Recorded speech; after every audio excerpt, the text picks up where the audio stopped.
आज हम कक्षा 8 का पाठ नंबर 7 मानव संसाधन के संबंध में पढ़ेंगे। जैसे कि हमने शुरू में ही आपको पहले पाठ में पढ़ा था कि संसाधन 3 प्रकार के हैं: मानव संसाधन, मानव निर्मित संसाधन और प्राकृतिक संसाधन। तो आज हम मानव संसाधन के बारे में पढ़ेंगे, जहाँ पर मानव अपने आप में स्वयं संसाधन है, यानी कि मानवीय जनसंख्या और जनसंख्या के विभिन्न पहलू हैं जिनके बारे में हम पढ़ेंगे, जैसे कि लिंगानुपात, साक्षरता, आयु संरचना के बारे में हम आज जानकारी प्राप्त करेंगे। इसके अंदर हम भारत के बारे में ही सारी चीज़ें पढ़ेंगे। जनसंख्या, किसी भी देश की जनसंख्या बहुत ही महत्वपूर्ण होती है। यदि वहाँ के संसाधनों के प्रति जनसंख्या का दबाव कम है या जनसंख्या प्राकृतिक संसाधनों पर दबाव नहीं डाल रही है, तो वो अनुकूलन स्थिति होती है। जबकि इसके विपरीत अगर जनसंख्या अधिक है और प्राकृतिक संसाधनों पर ज़्यादा जोर डाल रही है, तो प्रतिकूल अवस्था होती है जनसंख्या की वो।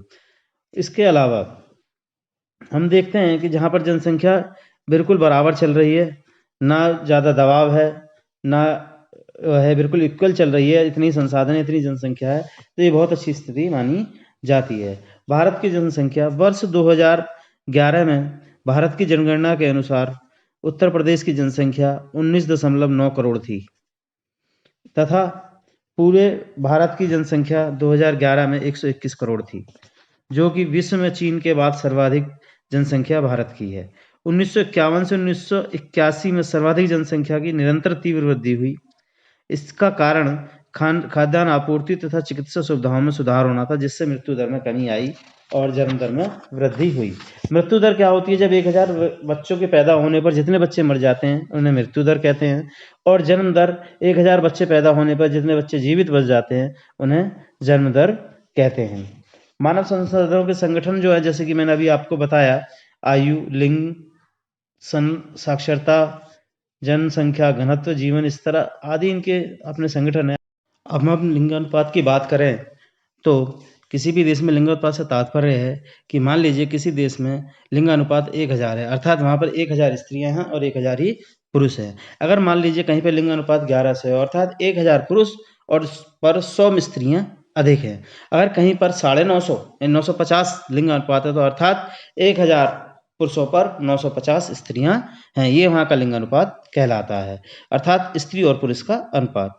भारत की जनगणना के अनुसार 2011 के अनुसार भारत का लिंगानुपात 943 था, और ये भारत में केरल, तमिलनाडु में सबसे अधिक और आंध्र प्रदेश में सबसे अधिक लिंगानुपात था, जबकि सबसे कम लिंगानुपात वाले राज्य हरियाणा और जम्मू कश्मीर और सिक्किम रहे हैं। इस लिंगानुपात इन राज्यों में कम क्यों? क्योंकि हमारे देश के अंदर पुरुष प्रधान देश है।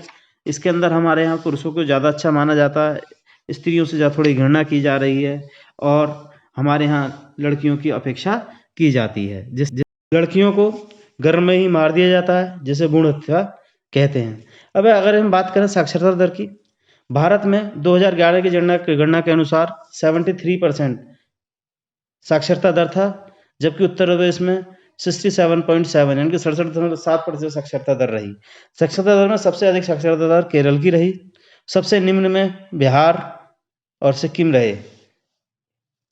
साक्षरता दर कम होने का सबसे बड़ा कारण ये है कि हमारे लड़कियों को पढ़ाया नहीं जाता है। लड़कों को तो पढ़ाया जाता है, उनसे उनकी बहुत ज़्यादा उपेक्षा की जाती है और उन पर ज़्यादा विशेष ध्यान नहीं दिया जाता। दूसरा, आयु संरचना की अगर हम बात करें तो जैसे हमारे घरों में बच्चे कम ज़्यादा होते हैं आयु में, जैसे छोटे बच्चे हैं, हम भी मिडिल एज के हैं, हमसे बड़े हमारे पापा, उनके पापा, इस तरीके से होते हैं। इसी प्रकार हमारे यहाँ भी कई समूह हैं पूरे देश में। अगर यदि हम बात करें आयु समूह 5 से 9 वर्ष की अगर हम बात करें तो लगभग 9.3% जनगणना हमारे पूरे भारत के अंदर है। अगर 10 से 14 वर्ष की बात करें तो 10.5% है।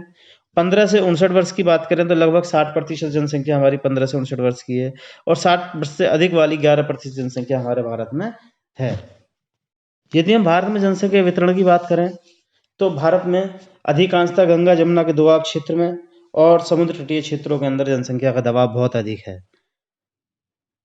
भारत में जनसंख्या गंगा यमुना के क्षेत्र में भूमि अधिक उपजाऊ होने, समतल होने, सुख सुविधाएं अधिक होने के कारण यहाँ बहुत अधिक जनसंख्या है।